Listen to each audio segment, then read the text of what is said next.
சித்த மருத்துவத்துல நிறைய மருந்துகள் இருந்தாலும் அதுக்கு தலையா இருக்கக்கூடியது என்னன்னா கற்ப மருந்துகள் தான். சித்தர்கள் கண்டுபிடிச்சி கொடுத்தது.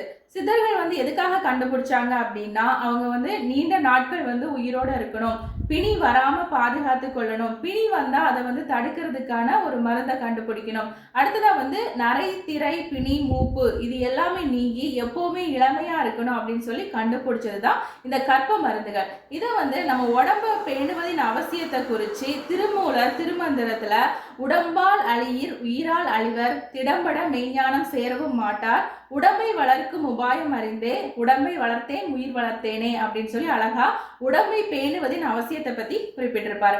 அந்த விதத்துல கடவுள் நமக்கு கிஃப்டா கொடுத்த இந்த உடம்ப நம்ம நோய் வராம பாதுகாக்கணும், நோய் வந்தா அதுல இருந்து நம்ம எப்படி வெளியில வர்றது, அடுத்து பல ஆண்டுகள் நம்ம எப்படி உயிரோட வாழணும், அடுத்து நரை திரை பிணி நீங்கி எப்பவும் நம்ம இளமையா இருக்கிறதுக்கு என்ன பண்ணணும் அப்படின்னு சொல்லி ஒரு நிறைய கற்ப மருந்துகளை சித்தர்கள் சொல்லியிருக்காங்க. அதுல பொது கற்பங்கள் சிறப்பு கற்பங்கள் அப்படின்னு சொல்லி இருக்கு. பொது கற்பங்கள்ல ஒரு 15 வகையான கற்ப மருந்துகள் இருக்கு. அது என்ன அப்படின்னு சொல்லிட்டு நம்ம அடுத்தடுத்த வீடியோல பார்க்கலாம். நன்றி.